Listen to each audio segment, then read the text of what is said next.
Moving on to self-employed borrowers, I want to talk to you a little bit. Mhm. I know that a lot of folks that have their own businesses or they're contract employees and they write off everything because who wants to pay Uncle Sam a nickel more than you have to? So really aggressive, right, on the expenses, and maybe Mhm. someone who makes 250, $300,000 on their tax return, it really looks like they're making 60,000, which makes it really hard to qualify for a loan, Yeah. with limited income. So I understand there's some bank statement programs out there. Can you speak a little bit to how those work and how that can help a borrower? Yeah, bank statement programs have been around now for a long time. And it's crazy. Again, people just have no idea that this is even available. There's many self-employed borrowers that, put their money back in their business. And then the law allows for that. There's expenses. They can write it off on their tax returns.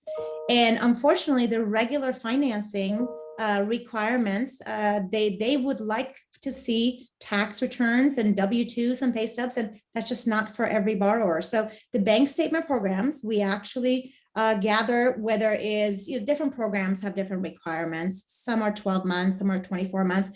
There's quite a few of them out there.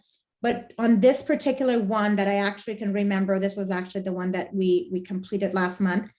We did 12-month bank statement, and that particular 12-month bank statement, I remember that we were looking at a couple of transactions on the bank statements, and I think it was some of them were transfers from their savings to their checking. And I think they were a little concerned because I guess they had read somewhere that the bank statement programs really don't allow for that.